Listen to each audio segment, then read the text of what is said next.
बहुत अच्छी थी और वो सबकी मदद करती। परंतु उसके तोतले होने के कारण चुड़ैल लोग की सारी चुड़ैलें उसका मजाक उड़ाती थी।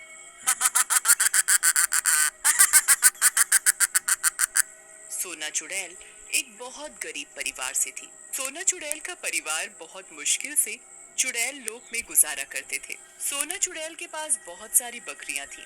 वो उन्हें चराने के लिए रोज सुबह शाम लेकर जाती थी।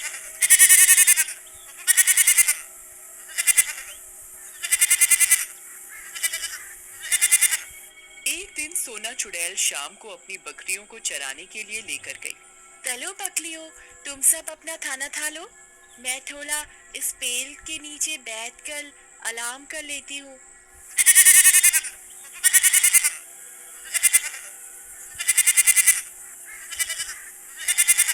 सोना ये बात बोलकर एक पेड़ के नीचे बैठकर आराम करने लग जाती है और उसकी बकरियां खुद ही घास चर रही होती हैं।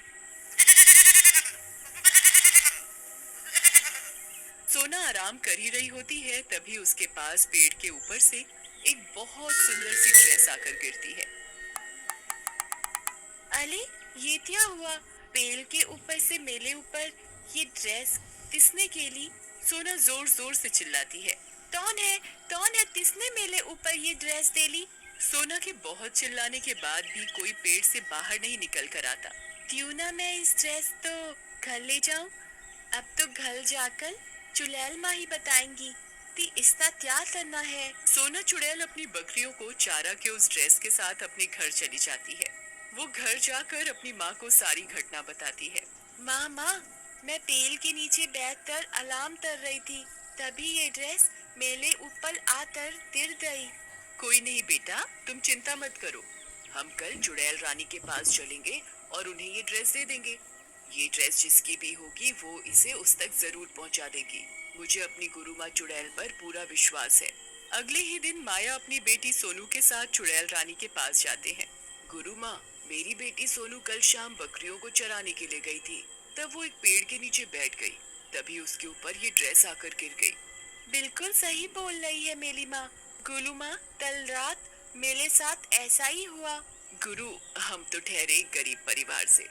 अपनी बकरियों का पालन पोषण कर उनका दूध सब चुड़ैलों को बेचकर ही अपना गुजारा बहुत मुश्किल से कर पाते हैं।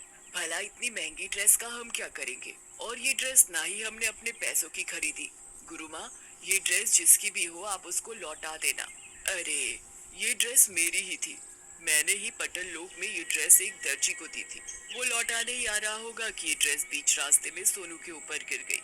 अरे, ये तो बहुत अच्छी बात है गुरु माँ कि आपकी इतनी महंगी और सुंदर ड्रेस खोई नहीं और सोनू के ऊपर ही आकर गिरी। हाँ माया, तुमने बिल्कुल सही कहा। ये ड्रेस कोई साधारण ड्रेस नहीं है, ये विश पूरी करने वाली ड्रेस है। अरे वाह गुरु माँ, ये ड्रेस तो मुझे पहले ही इतनी सुंदर लगी थी। अब आपने इसकी खूबी बता दी तो मुझे ये ड्रेस और भी सुंदर लग रही है। पर मैं माया तुम्हारी ईमानदारी से बहुत खुश हुई हूँ। मुझे नहीं पता था कि मेरे चुड़ैल लोक में इतनी ईमानदार चुड़ैल भी अभी मौजूद हैं। अरे गुरु माँ, आप कैसी बातें कर रहे हो? हम भला ये ड्रेस वापस क्यों नहीं करते? चुड़ैल रानी माया और उसकी बेटी सोनू की ईमानदारी से बहुत प्रसन्न हो जाती हैं और वो जादुई ड्रेस माया को ही दे देती है। ये लो माया, ये ड्रेस तुम ही रख लो। मैं तुम्हारी ईमानदारी से बहुत खुश हुई हूँ। मैं चाहती हूँ कि ये ड्रेस अब तुम ही रखो। तुम इस ड्रेस से जो भी विश मांगोगे, ये ड्रेस तुम्हारी वही विश पूरी कर देगी। बस तुम ये याद रखना कि ये ड्रेस पूरे एक दिन में एक ही विश पूरी करती है, इसलिए तुम बहुत सोच समझकर इससे विश मांगना। माया और सोनू चुड़ैल रानी की ये बात सुनकर बहुत खुश हो जाते हैं। जी चुड़ैल माँ, हम याद रखेंगे। और हाँ, तुम इस ड्रेस की शक्तियों का गलत इस्तेमाल मत करना, नहीं तो ये ड्रेस खुद ब खुद तुम्हारे पास से गायब हो जाएगी। ठीक है चुड़ैल माँ, हम इसकी शक्तियों का गलत इस्तेमाल नहीं करेंगे। चुड़ैल रानी माया को वो जादुई ड्रेस उसके हाथ में थमा देती है और ड्रेस लेकर माया और सोनू खुशी खुशी अपने घर चले जाते हैं। घर जाकर सोनू अपनी चुड़ैल माँ माया से बात करते हुए, अरे माँ, आज तो हमारे लिए बहुत खुशी का दिन है। हम अब दो ताहे अपने मन की बात इस ड्रेस से बोलकर पूरी करवा सकते हैं। हाँ बेटा, तुम बिल्कुल सही कह रही हो। पर तुम्हें याद है ना, चुड़ैल रानी ने क्या कहा था? इस ड्रेस का हमें कुछ भी गलत इस्तेमाल नहीं करना, नहीं तो हम इस ड्रेस से हाथ धो बैठेंगे। जी माँ, मुझे तब याद है। मैं तुझ भी ऐसा नहीं तलूंगी कि हम इस ड्रेस से हाथ धो बैठे। ये की ना समझदारों वाली बात मेरी चुड़ैल बेटी ने। माँ, इस ड्रेस की तुची में आज हम पार्टी करेंगे। मैंने बहुत दिनों से अच्छा खाना नहीं खाया। ठीक है बेटा, आज तुम्हारी ही पहली विश पूरी की जाएगी। आने दो शाम को तुम्हारे भूत पापा को, फिर हम तीनों मिलकर रात का भोजन करेंगे। शाम को तोतली चुड़ैल सोनू के पापा भोला काम से लौटकर घर पर आते हैं। अरे माया, मैं आज बहुत थक गया हूँ। आज मैंने बहुत सारा काम किया है। तुम जल्दी से जो भी रूखा सूखा बना है वो सब लगा दो। मुझे बहुत जोरों की भूख लगी है। अजी, आप रूखा सूखा खाना क्यों खाएंगे? आज तो आपको मनचाहा भोजन मिलेगा। चुड़ैल माया उसके पति भोला भूत और बेटी सोनू चुड़ैल के लिए ड्रेस से बोलकर तरह तरह के व्यंजन मंगवाती है। अजी, ये लो खाना। भोला खाना देखकर हैरान हो जाता है। वो देखता है खाने में तो बटर चिकन, कलेगी, खून का सूप और तरह तरह के व्यंजन थे। अरे, आज इतना सब खाना कैसे बना? घर में तो कुछ खाने के लिए इतना सामान मैं लाया ही नहीं था।